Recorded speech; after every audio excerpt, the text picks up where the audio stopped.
हिंदू युवा रुद्र सेना के तरफ से सभी भाइयों को हाथ जोड़कर प्रणाम और छोटे भाई को नमस्ते। मैं आज बहुत एक विशेष मुद्दे पे चर्चा करना चाहता हूँ।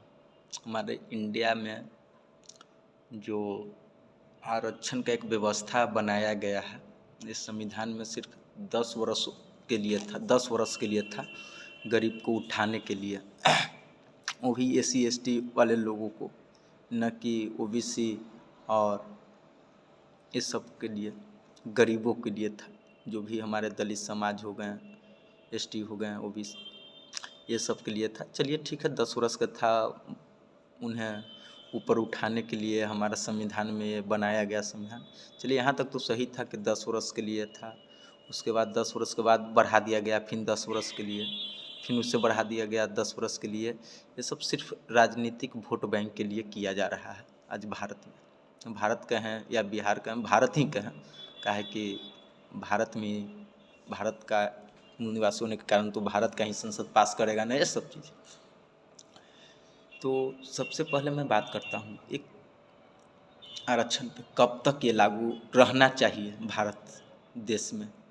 क्या है कि पिछले 50 वर्ष से आरक्षण का व्यवस्था भारत देश में लागू है और आगे कब तक लागू रहेगा, 2025, 2030 या 2050 तक। ये मैक्सिमम सारा दलित भाई का जितना भी संगठन, दलित, OBC, SC ST, जितने भी आरक्षण का मांग करने वाले संगठन हैं, जितने भी राजनेता हैं, उनको भी हम कहना चाहता हूँ, कब तक आप लोग स्वयं इस पे आप लोग विचार कीजिए कि कब तक दलित भाइयों और SC ST OBC भाइयों को आरक्षण मिलेगा इंडिया देश में। आरक्षण के बैसाखी पे कब तक वो ऊपर चल सकते हैं। उन्हें भी वोट देने का, एक वोट का एक महत्व है। उनके भी 2 हाथ होते हैं, 2 पैर होते हैं, 2 आँख होते हैं, 2 नाक होते हैं, सब चीज़ एक बराबर होते हैं। उन्हें भी काम करने का से प्रैक्टिस वही है जो हम लोग करते हैं, स्वर्ण करता है या गरीब का OBC करता है, ST करता है, सारा चीज़ बराबर है। एक SC ST OBC वाले भाई से भी हम कहना चाहते हैं कि क्या कब तक चाहिए। आप ठीक है, मानते हैं आपका पिताजी नौकरी नहीं करते थे, गरीब परिवार से होंगे, आप जो भी समाज से आते हैं, आरक्षण से मिलने वाले लाभ के चलते आप लोग एक डॉक्टर बन जाते हैं। तो डॉक्टर, अगर हम लोग 2 भाई हैं, मान के चलिए एक दलित परिवार में, तो एक भाई मेरा डॉक्टर बन जाता है तो घर का स्थिति तो ठीक हो जाएगा। ठीक है, भाई तक एक भाई का और मिलना चाहिए, यहाँ तक भी सही है।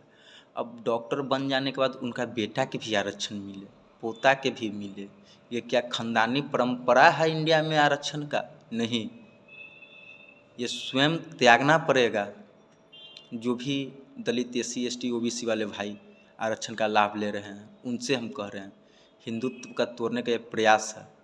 आपको आरक्षण मिल गया, आपको बेटा का ज़रूरत अब आरक्षण का है नहीं, क्योंकि आप स्वयं एक अच्छे पद पे हो गए हैं, धन दौलत रुपया किसी चीज़ का आपके पास कमी रहा नहीं, तो आपका बेटा को फिर क्यों आरक्षण मिलेगा, आपको पोता को क्यों आरक्षण मिलेगा।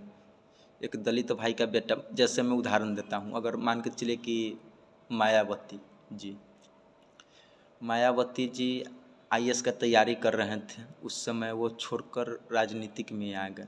चलिए ठीक है, IAS का तैयारी कर रहे थे, छोड़ के राजनीतिक में आ गए, देश सेवा या राष्ट्र सेवा करने का उनमें जज्बा था, समाज सेवा करने का, आ गए अपने समाज को उठाने के लिए।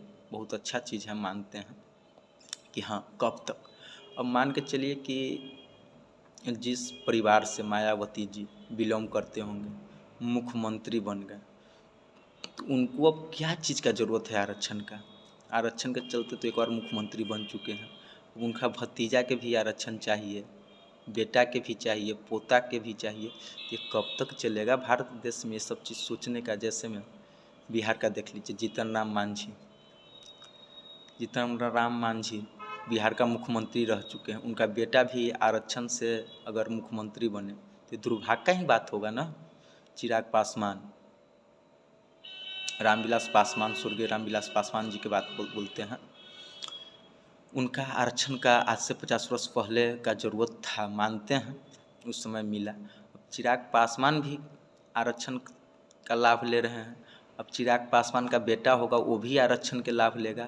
तो कहाँ तक चलेगा खानदानी दरबाई खानदानी? इसे स्वयं त्यागिए। जिसे जिसे आरक्षण का लाभ ले चुके हैं, लग रहा है कि स्वयं अब हमें आरक्षण का ज़रूरत नहीं है, तो आप आगे आकर आरक्षण को त्यागिए कि नहीं, हमें आरक्षण नहीं चाहिए, सामाजिक न्याय चाहिए। सामाजिक न्याय मतलब हर एक समाज के साथ न्याय।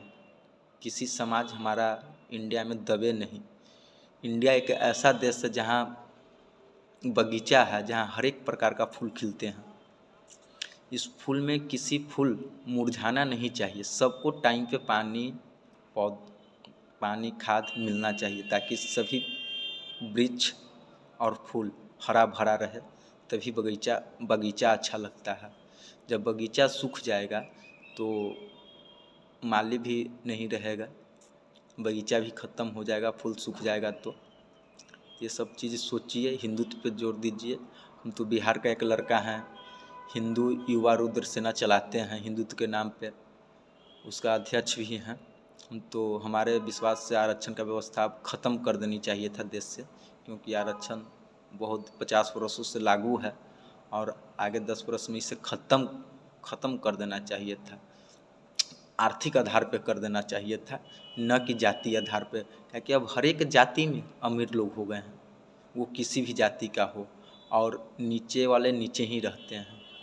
इतना ही कह के मैं ज़्यादा तो नहीं कहूँगा, विश्राम देता हूँ अपने। जय रघुराज युवा रुद्र सेना बिहार का एकमात्र हिंदू युवा रुद्र सेना संगठन है जो बिहार में हिंदुत्व को जोड़ने का प्रयास कर रहा है। जय भवानी, जय महाकाल, जय राजा भैया।